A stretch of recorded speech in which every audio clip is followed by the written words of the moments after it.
In today's video, we're going to take a look at the equation V equals IR, and at some important current versus potential difference graphs. V equals IR is probably the most important equation in the electricity topic, and stands for potential difference, or voltage, equals current times resistance. So if we had a circuit with a current of 4 amps and a resistance of 2 ohms, then the voltage of our cell must be 4 times 2, so 8 volts.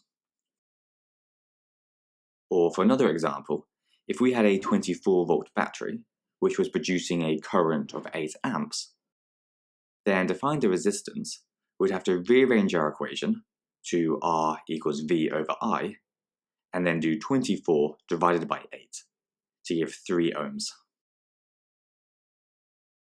Now, this equation also tells us about the relationship between voltage, current, and resistance.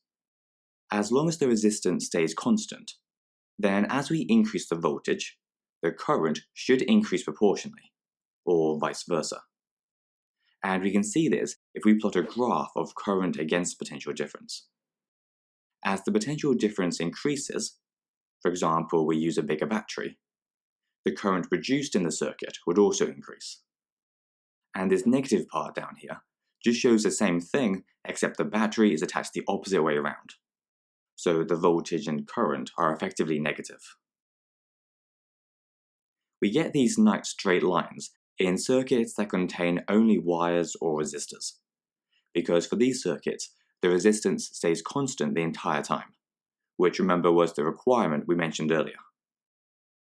If we used a different wire or a different resistor, the line would still be straight, but it would be more or less steep. For example, a bigger resistor would have a less steep line, like this one for a 10 ohm resistor, while a smaller resistor would have a steeper line. You can think of this in terms of how much potential difference is required to produce a given current. If the circuit contains a smaller resistor, and so less overall resistance, then we only need a small potential difference to drive a large current. One thing to mention here is that we're assuming that the temperature stays constant. If we increased the temperature, then the resistance would also increase. And in reality, higher currents do generally cause wires to heat up if they're left on for a while. So in practice, the lines don't always look quite this straight. The next thing we need to look at are the graphs of filament lamps and diodes. Filament lamps are just light bulbs, which contain a very thin metal filament. And as the current flows through the filament, the wire heats up until it's so hot that it emits light.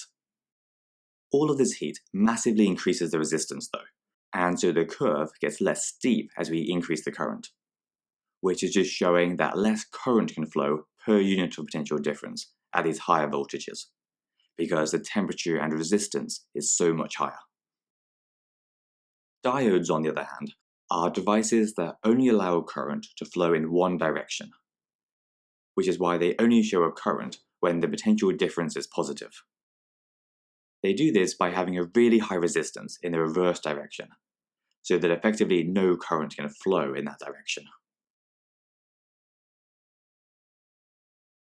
Anyway, that's all for today, so hope you enjoyed the video, and we'll see you next time.